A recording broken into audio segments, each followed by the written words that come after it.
Bien, entramos a la tercera cápsula, al tercer video de este curso sobre el Espíritu Santo, el Maestro de la vida interior. Y decíamos en el video pasado, pues que era muy importante aprender a escuchar su voz y pusimos de sobremanera la importancia del silencio. Pero ahora vamos a retomar precisamente el nombre del curso, el Maestro de la vida interior. ¿Y qué nos enseña? Pues obviamente muchas cosas, pero hoy vamos a hablar de la principal. Nos ayuda, nos enseña a descubrir el camino de la oración, porque, como digo, es el primer paso antes de cualquier acción, proyecto o meta que podamos tener, porque en la oración no somos nosotros solos, sino junto con Dios. También en la acción nos acompaña, pero es una prolongación del diálogo con Él.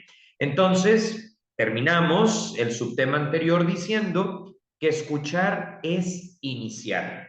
Pero el Espíritu Santo también nos lleva a preguntarnos, ¿a qué tipo de comienzo o inicio nos referimos? Y la respuesta es al de la oración, ¿sí? Al inicio de la oración, que como decía Santa Teresa de Jesús, puede ser vocal, mental o contemplativa. El Espíritu Santo tiene una forma de enseñarnos cómo hacer oración y no terminar aburridos o sin sentido. Nos va a plantear que hay varias formas de hacer oración. A veces con nuestras palabras le vamos platicando como lo haríamos con un amigo, otras veces permanecemos en silencio, prácticamente descansando ahí, otras más con un texto. O sea, hay diferentes maneras de hacer oración, pero es muy importante que sea el Espíritu Santo el que nos sugiera cuál de todas ellas en el momento y de acuerdo a lo que él vea que necesitamos. Por eso Santa Teresa habla de estilos de oración y también de grados. Entonces, la oración es, digamos, el ABC, el tema uno que el Espíritu Santo nos va a enseñar y que, como decía la Santa, puede ser vocal, mental o contemplativa. Tres grados que el Espíritu Santo nos va regalando a lo largo y ancho de nuestra vida. No hay un tiempo que yo les pueda decir, vas a pasar de vocal a mental en un mes. Puede ser que incluso en el mismo día, en la mañana, te inspire a hacer la vocal, en la del mediodía te inspire mental y en la noche contemplativa. ¿Sí? Él sabe y tiene la libertad suficiente como buen pedagogo para ir de acuerdo a lo que el alumno necesita, proporcionándonos las herramientas adecuadas. Cada cual a su debido tiempo y con sus respectivas paradojas que nos van a permitir entrar más de lleno en contacto con Jesús y su proyecto. Su proyecto pues es nuestra propia vida y las decisiones que vamos tomando en ella. Hablamos de paradojas porque curiosamente uno pensaría que en la oración todo es luz, todo es claridad, algo así como una habitación llena de ventanas atravesadas por los rayos del sol, cuando en realidad muchas veces es más bien un túnel con sus tramos de oscuridad, pero no porque sea túnel hay que dejarlo de recorrer. Y es que justo cuando vamos con poca luz interior se activa la fe. Hay algunos coches, hay algunos autos que cuando perciben la falta de luz, en automático encienden sus luces, sus faros. Así pasa.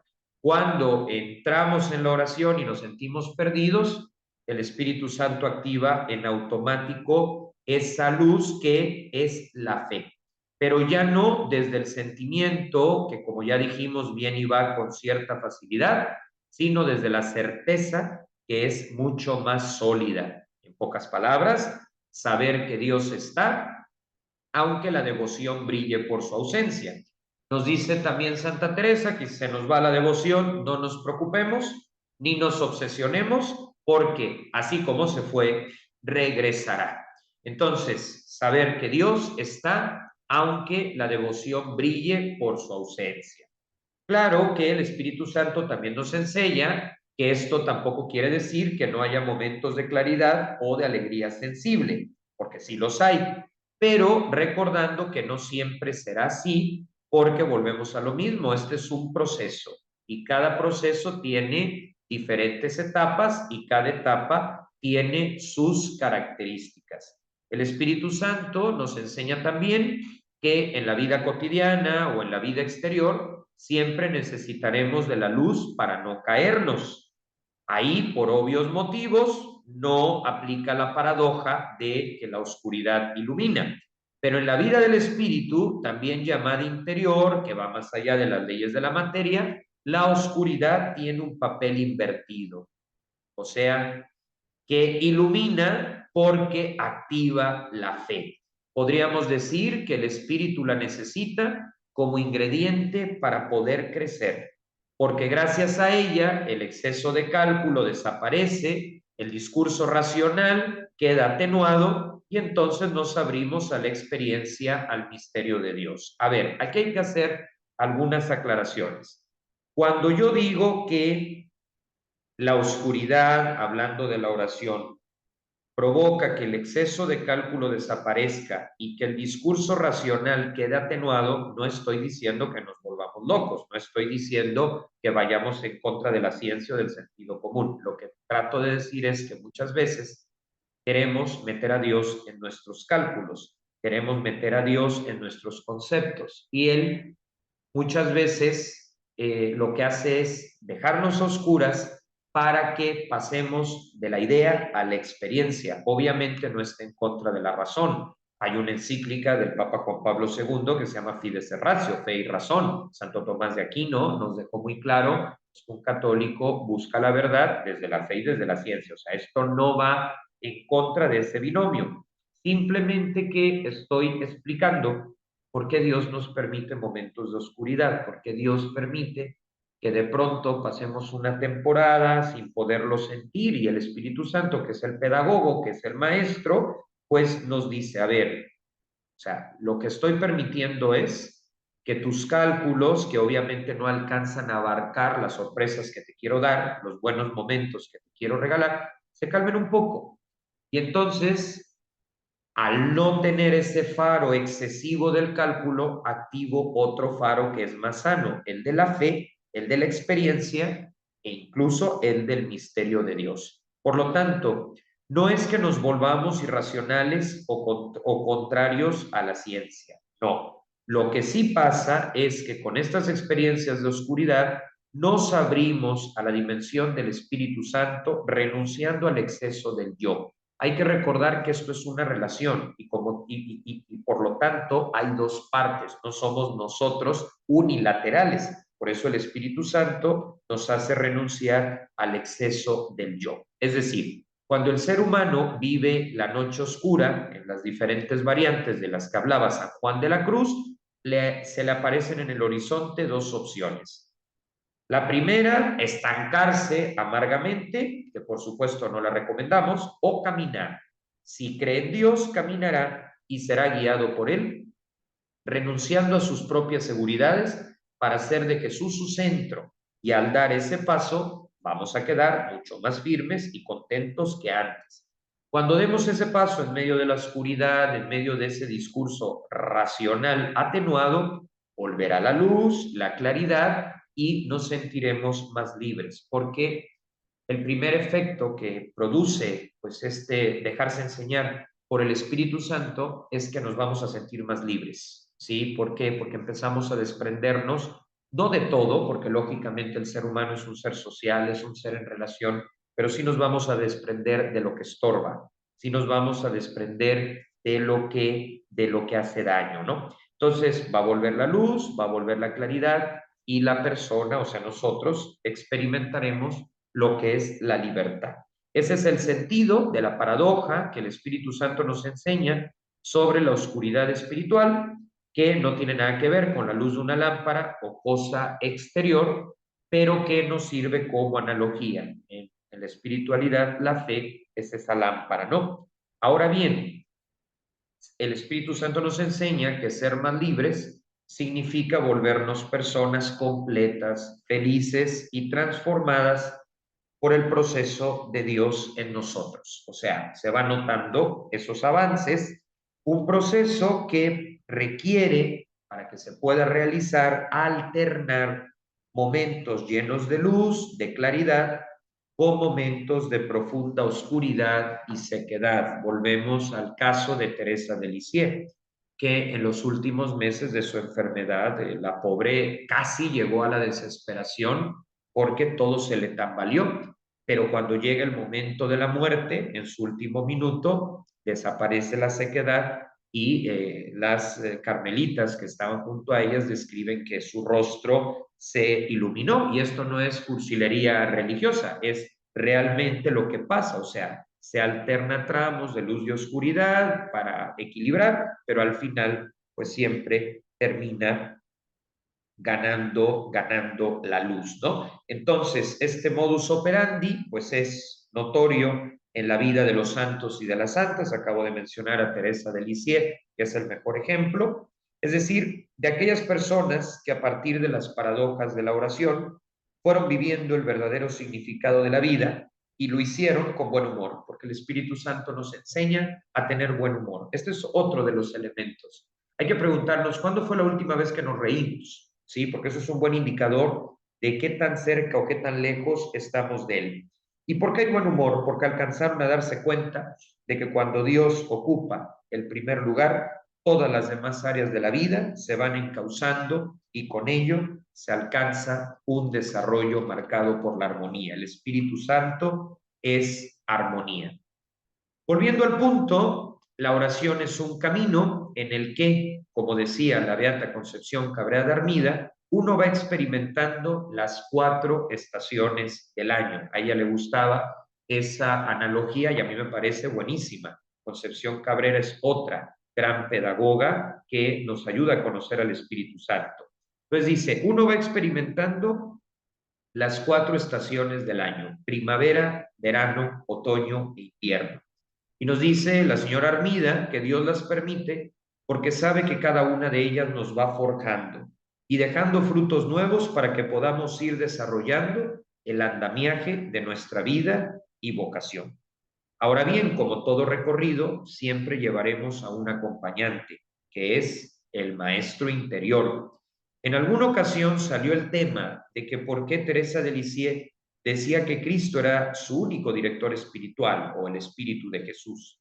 Esto causaba cierto malestar en su entorno, pero la realidad de las cosas es que decía la verdad. Si bien es cierto que un acompañante de carne y hueso es necesario, nada de esto quita que el compañero de compañeros sea el propio Espíritu Santo que nos va hablando al interior, desarrollando toda su pedagogía para que aprendamos y estemos en condiciones de vivir, de caminar y de hacerlo plenamente. Al Espíritu Santo se le conoce gracias al trato diario. O sea, no era que Santa Teresa se perdiera en su propia subjetividad, no. Ella siempre corroboraba su interior, por ejemplo, con la Madre Gonzaga, que era la superiora, o con alguna de sus hermanas y, por supuesto, el confesor. Pero sí que es verdad que no tenía esa dependencia o esa cercanía, quizá un poco tanto cuanto insistente, que otros santos y santas tienen con su director espiritual. Digo, hay santos que sí son muy apegados a su director y otros como Teresa de Lisieux menos. Lo importante es que les lleve a Dios, y en el caso de ella, pues decía, mi director espiritual es Jesús, pero lo voy corroborando no con uno, sino con varias personas, especialmente con la Madre Gonzaga, que era algo así como el espejo en el que ella iba confrontando su situación. Entonces vuelvo, al Espíritu Santo se le conoce gracias al trato diario. De otra manera, todo queda muy conceptual, pero nada existencial. Y es que lo cierto es que necesitamos experimentarlo una y otra vez. O sea, nuestro maestro interior es completamente experimental. Para que una vela permanezca encendida, debe existir el oxígeno. Pues de la misma manera, para que nuestra experiencia fundante, la experiencia fundante es cuando nos encontramos con Dios de tal forma que nuestra vida tiene un antes y un después. Entonces, para que una vela permanezca encendida, debe existir el oxígeno. Pues de la misma manera, para que nuestra experiencia fundante, en medio de las contrariedades de la vida, siga viento en popa, será necesaria la oración como descubrimiento, exploración y camino hacia la meta. Pero repito, en la oración nosotros marcamos el momento en la administración de nuestro día, pero hay que dejar de que el Espíritu Santo tenga iniciativa. No se trata de forzarlo, no se trata de sugestionarnos con sensaciones, no, se trata de dejarlo en libertad. Y eso nos abrirá a este descubrimiento y a esta exploración.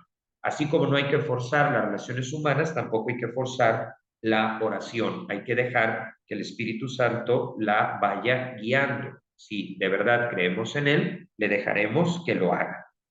Hacer oración, entonces, es, ante todo, aprender a escuchar, como ya lo dijimos. Afinar el oído para poder identificar de entre todas las voces, esto ha sido la constante del curso, cuál es la del Espíritu Santo. Como hemos dicho, se trata del maestro interior, y a través de las paradojas que tampoco faltan en la vida de oración, vamos pasando, fíjese qué importante, del solo sentir a Dios al conocer y experimentar a Dios.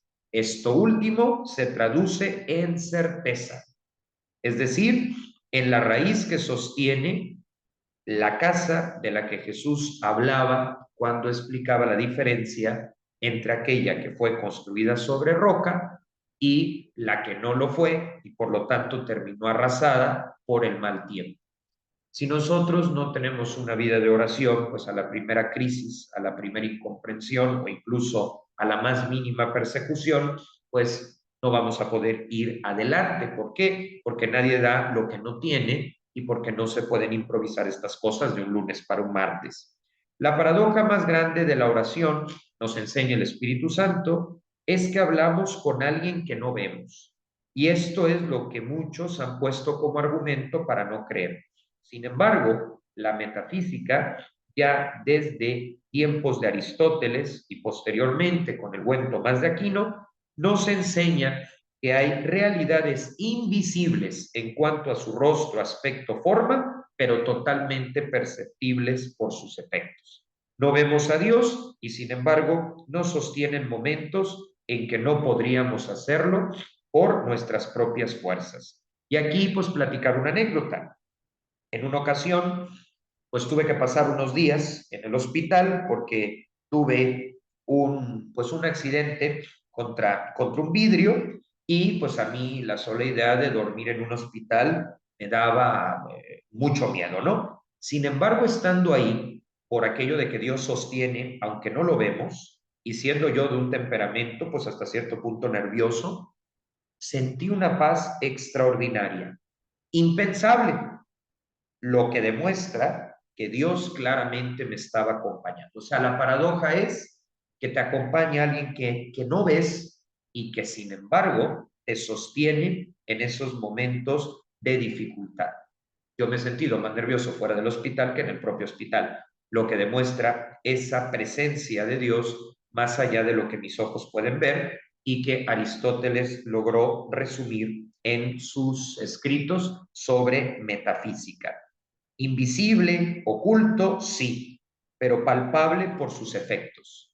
Y es que la paz viene a ser su sello, la garantía de que existe y participa activamente en las diferentes etapas de nuestra vida.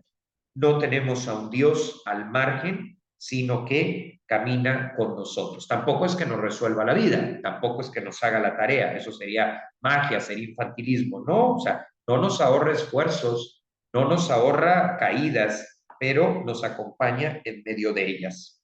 Ahora, la oración nos enseña el Espíritu Santo, puede ser tanto suave como rompedora. En el primer caso es la calidez que Dios nos hace sentir cuando andamos cansados y agobiados. O sea, cuando nos ve cansados no nos cansa, nos tranquiliza, nos consuela. Mientras que en el segundo permite ciertas sacudidas que nos hacen despertar. Por ejemplo, cuando idealizamos a una persona, pues muchas veces Dios permite pues que nos topemos con pared, que caigamos en el desengaño, y aunque eso siempre es duro, siempre es difícil, es sano para pues darnos cuenta quién es quién, ¿no? Entonces hay veces que Él permite sacudidas que nos hacen despertar, pues para poder reconocer, por ejemplo, a los verdaderos amigos, que claro que los hay, no a montones, pero sí los hay.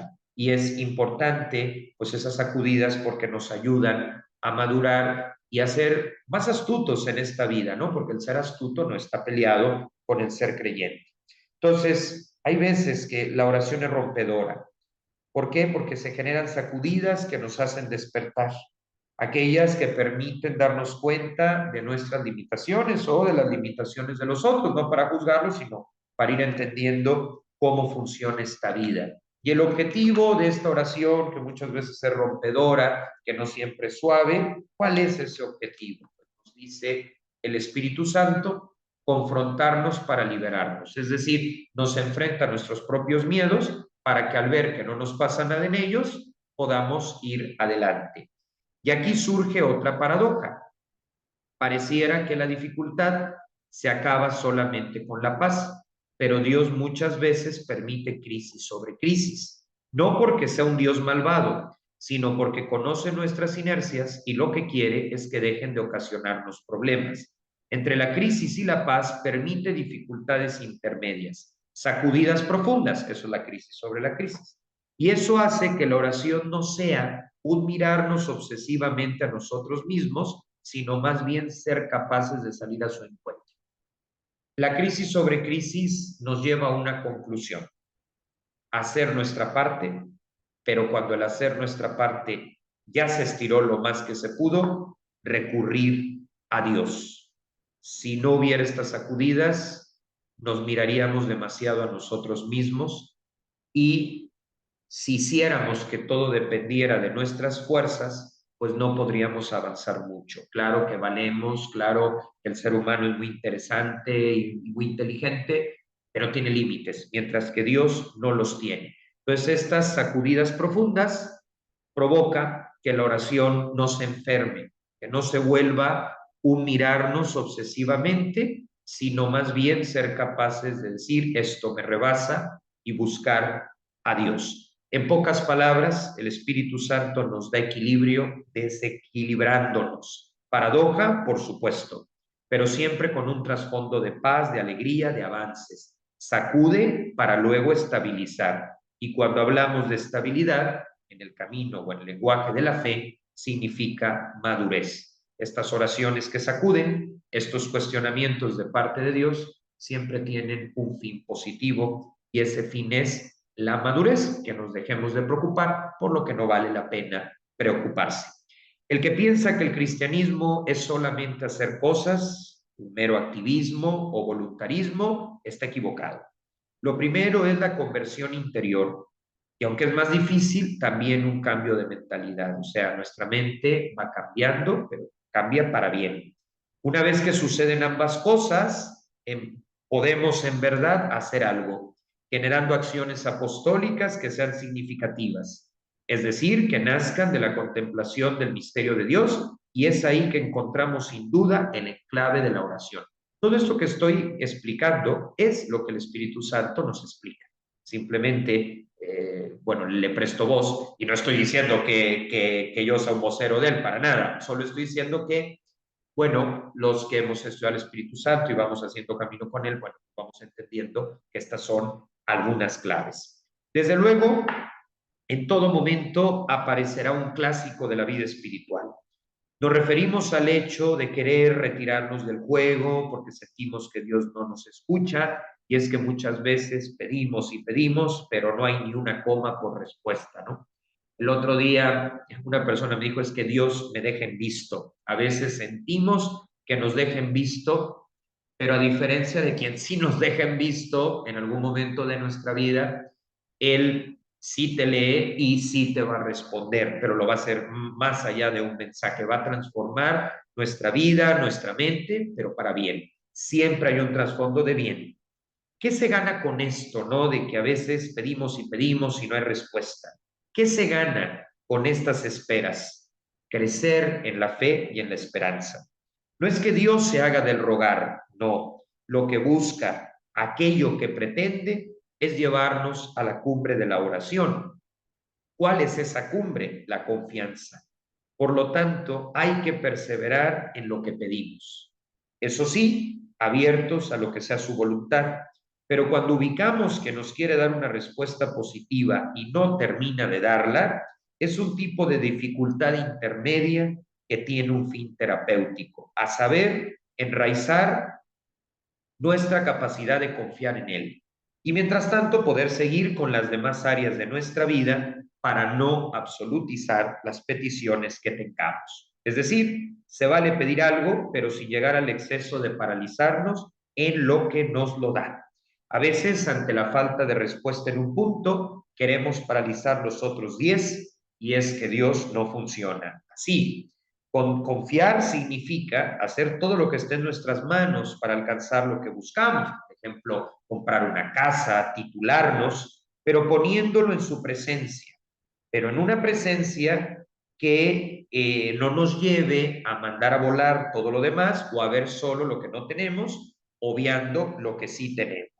Nuestra vida tiene varias áreas. Es cierto que si en una tenemos conflicto, repercute en las demás, pero el primer paso para resolver lo que nos aqueja no es desde luego dejarse morir o dejarse vencer, sino caminar con él, ir integrando lo que nos pasa y si es necesario, pues desde luego pedir ayuda a los expertos. Hay momentos donde necesitamos de terapia y no pasa absolutamente nada. La pedimos y punto.